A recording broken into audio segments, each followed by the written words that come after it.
Movie came out in what, May 2005, right?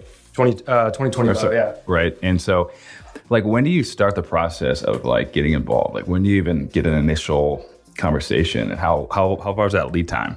Well, it was Christmas probably 2024. I was reading the script, and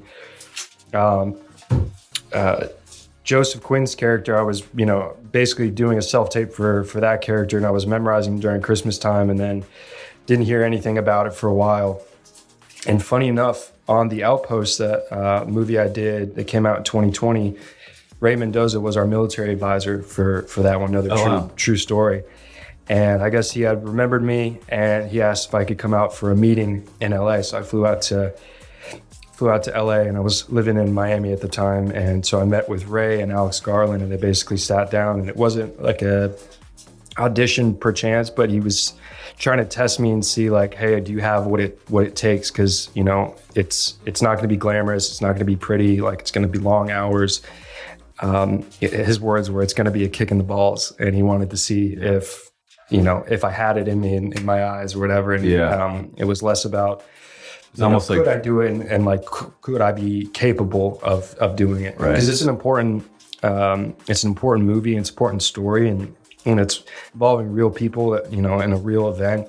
You can't get it wrong, especially for vets. I feel like we all had that going into it. It's almost like Tropic Thunder, but actual. Legit, yeah. That was like actually what they're like trying, That's the trailer right there. That's great. That's one of my favorites. But so like when you get that initial call, like how excited are you? Because I'm sure there's a level of like, I'm sure that you get asked about opportunities constantly. You probably have to keep yourself a little grounded and not get overly excited, right? Like, is that stuff happening a lot? I don't know about, I get excited about everything. Right. That's the way to live. I'm so pumped, dude.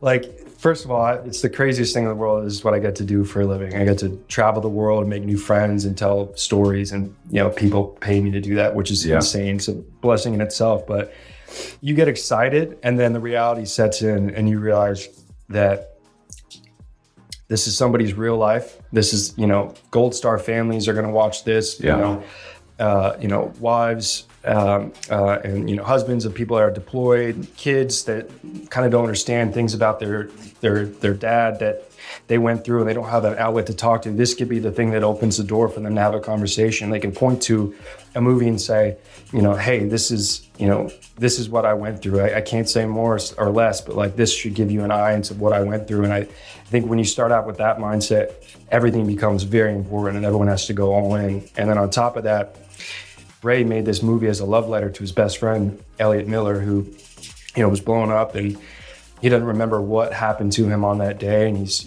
wheelchair bound now, and he's got he can't speak, and he's got some other injuries, but he didn't know why he is the way that he is. And he tried telling Elliot what happened to him, showing him photos, writing it down, and nothing did it. So finally he was like, this, movie making is the ultimate form. It's audio and visual. And he was like, I'm going to make this movie for Elliot and his family so they know what he went through.